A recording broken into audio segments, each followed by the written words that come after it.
오늘 말씀 우리 함께 봉독하도록 하겠습니다. 오늘 말씀 전도서 4장 1절에서 6절 말씀까지입니다. 네, 제가 말씀을 봉독하도록 하겠습니다. 내가 다시 해 아래에서 행하는 모든 학대를 살펴보았도다. 보라, 학대받는 자들의 눈물이로다. 그들에게 위로자가 없도다. 그들을 학대하는 자들의 손에는 권세가 있으나 그들에게는 위로자가 없도다. 그러므로 나는 아직 살아있는 산자들보다 죽은 지 오랜 죽은 자들을 더 복되다 하였으며 이 둘보다도 아직 출생하지 아니하여 해 아래에서 행하는 악한 일을 보지 못한 자가 더 복되다 하였도다.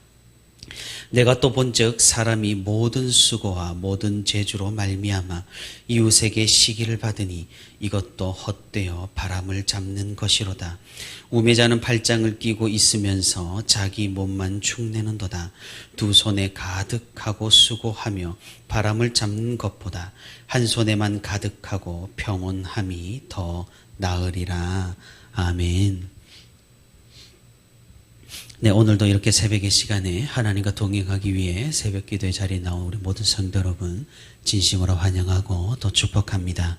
오늘도 우리 함께 말씀을 듣는 가운데 또한 기도 제목을 가지고 우리 함께 기도하는 가운데 하나님의 크신 은혜와 위로가 풍성히 있기를 주님의 이름으로 소망합니다.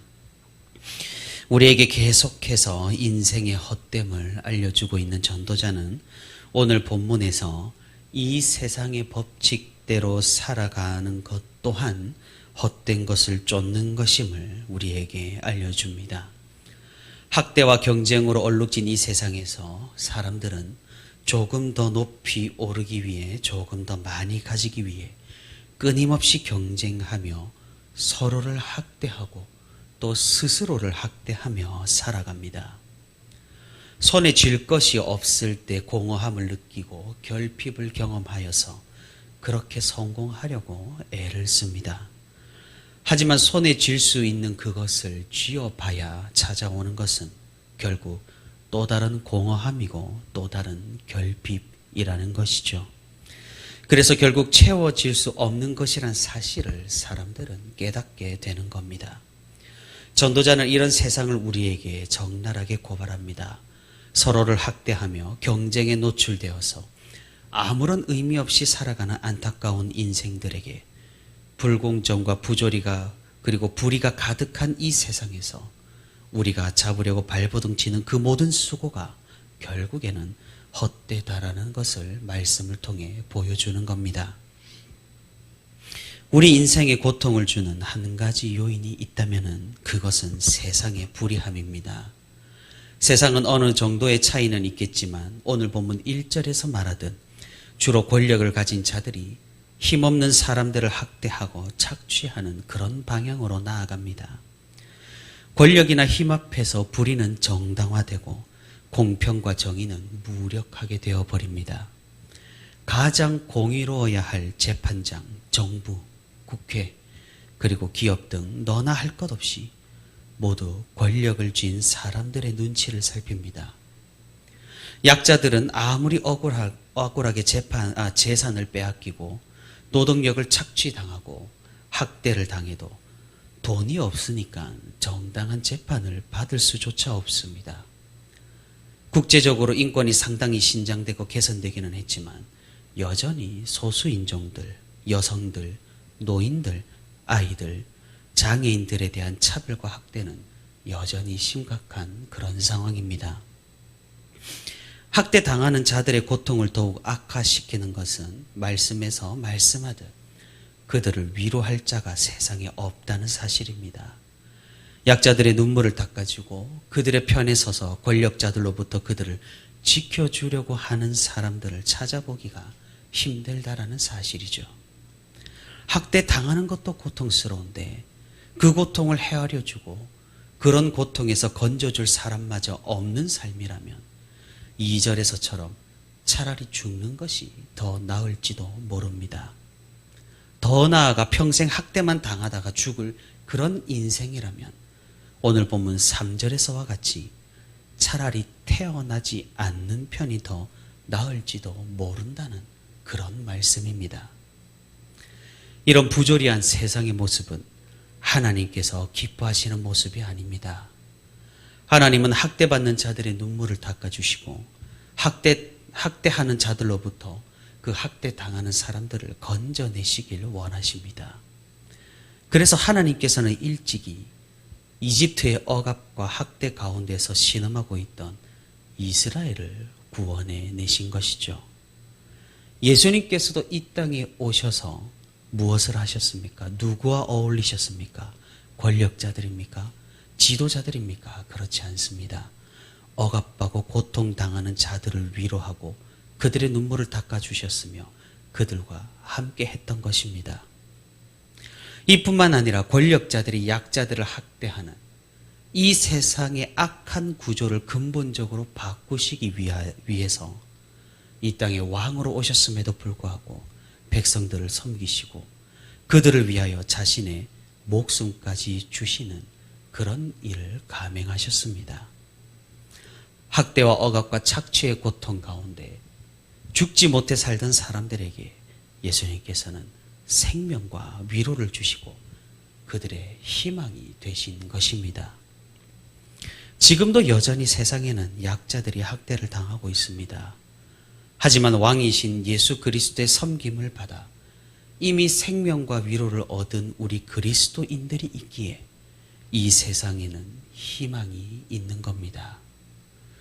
우리들만이 그리스도인들만이 학대받는 약자들을 진정으로 위로할 수가 있습니다. 그분들 편에 서서 그분들의 권익을 위하여 우리의 삶을 드릴 수 있다라는 말입니다. 왜냐하면 예수님께서 그렇게 살도록 우리를 부르셨고 성령 하나님께서 그렇게 살도록 우리를 지금도 인도하시기 때문입니다. 그래서 교회는 학대받는 자들의 위로자가 되어야 할 것입니다. 그래서 오늘 전도자처럼 학대받는 인생의 허물을 노래하는 자들이 그래도 살아갈 희망을 가지고 하나님 안에서 참된 위로를 얻도록 해야 하는 것입니다. 해 아래 있는 인생들이 겪고 있는 또 다른 두 번째 부조리는 경쟁과 시기심에서 비롯된 쉼 없는 수고입니다. 우리가 이미 살면서 경험하듯이 그리고 오늘 본문 4절에서도 말하듯이 이 세상 사람들의 많은 수고와 성공은 다른 사람들에 대한 경쟁심에서 비롯된 경우가 많습니다. 국가나 기업은 오히려 사람들 사이에 무한 경쟁을 유도하여서 좀 더 나은 업적을 이루도록 합니다. 친구를 가장 소중하게 여겨야 할 학생들조차 점점 친구를 경쟁의 대상으로만 생각하게 만드는 그런 사회 현실이라는 거죠.